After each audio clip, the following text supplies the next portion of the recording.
రాజమండ్రి 50 మంది ప్రజానికానికి మరియు రాజమండ్రి అధికార పార్టీ నాయకులకు చూశారు కదా, మీ ప్రభుత్వం వల్ల ఎటువంటి నిర్ణయాలు తీసుకుంటుందో ప్రతి సంవత్సరం కూడా గత 10 సంవత్సరాలుగా రాజమండ్రి 10 కాదు ఇంకా ఎన్నో సంవత్సరాలుగా రాజమండ్రిలోని మహాశివరాత్రి పర్వదినం సందర్భంగా ఎంతోమంది దాతల సహకారంతో కానీ సొంత ఖర్చులతో కొంతమంది కానీ ప్రసాదాల వితరణ, అన్న సంతర్పణలు, అల్పాహారాలు ఈ విధంగా ప్రజల కోసం ప్రసాదాల పంపిణీ కార్యక్రమం టెంట్లు వేయడం జరిగేది.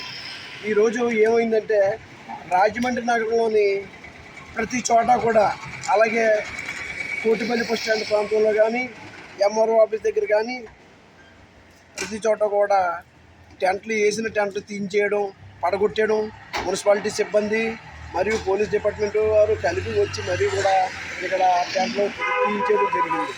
లక్షలాది రూపాయలు ఖర్చు పెట్టి ప్రసాదాల పంపిణీ కార్యక్రమాలు ప్రతి చోట జరుగుతుంటే మరి ఎక్కడ కూర్చుంది ఈ కూటమి ప్రభుత్వం? దయచేసి హిందూ సోదరులు ప్రతి ఒక్కరు కూడా ఆలోచించాలి. ఇలా జరిగితే మన హిందూ సోదరుల మనోభావాలు ఏ విధంగా దెబ్బతింటాయి? ఇది ఎక్కడైనా కరెక్ట్గా ఉందా? ఎంత అమానుషంగా ఉంది. ఇదే విధంగా గతంలోనే గోదావరి పుష్కరాలకి మొదట 3 రోజులు కూడా కనీసం తాగడానికి పచ్చి మంచినీళ్ళు కూడా లేని పరిస్థితి 2014-15 అనుకుంటే అప్పుడు జరిగినటువంటి గోదావరి పుష్కరాల్లోని మంచినీళ్ళు కూడా తాగడానికి ఎక్కడో నుంచో వచ్చినటువంటి లక్షలాది మందికి మంచినీళ్ళు లేకుండా పోయింది రాజమండ్రిలోని మొదట 3 రోజులు కూడా.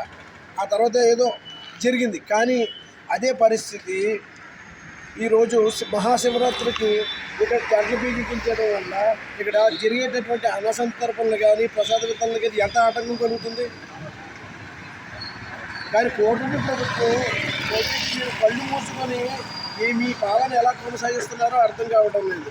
ఇదే విధానం కానీ చేస్తే రాజమండ్రి 1 నగరంలో కానీ, రాజమండ్రి రూరల్లో కానీ కనీసం ఒక్కటి కూడా ఓటు వేసే పరిస్థితి మీకు కనబడదు.